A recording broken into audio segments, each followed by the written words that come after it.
હમણાં એક જમાઈ છે ને એને હાહુ ને ગયા, એને હાહુ ને ગયા એટલે બરોબર ત્યાં ગયા ને એટલે પછી પેલી એક રાત રોકાણા જમાઈ.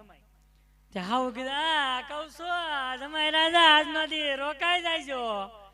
તે જમાઈ રાજા રોકાણા. તે બીજો દી થયો, એ બીજે દિવસે હાહુ કીધું એ કહું છું જમાઈ રાજા આજ નથી રોકાઈ જાવ. તે બીજે દી રોકાણા. ત્રીજે દિવસે કીધું. પછી ઓલા જમાઈને વિચાર આવ્યો કોઈ દી આ વખતે કેમ એટલી બધી તાણ કરે, નકર આવું તો હું ઘણી વાર છું તોય કોઈ દી મને તાણ ન કરે ને આ વખતે કેમ તાણ કરે છે. તે પાછું કીધું જમાઈ રાજા ઘી ને દૂધ ને માખણ થયું છે તો આજ ના દી તમે રોકાઈ જાવ. એટલે જમાઈએ પછી પૂછ્યું એ કે સાસુમાં હું એટલી વખત આવું છું તો તમે કોઈ દી તાણ ન કરીને આ વખતે કેમ તાણ કરો છો. ત્યારે સાસુમાએ કીધું એમાં એવું છે ને કે ભેં વિયાણી છે અને પાડો મરી ગયો છે, તમને જો ભેં દૂધ દોવા દે છે.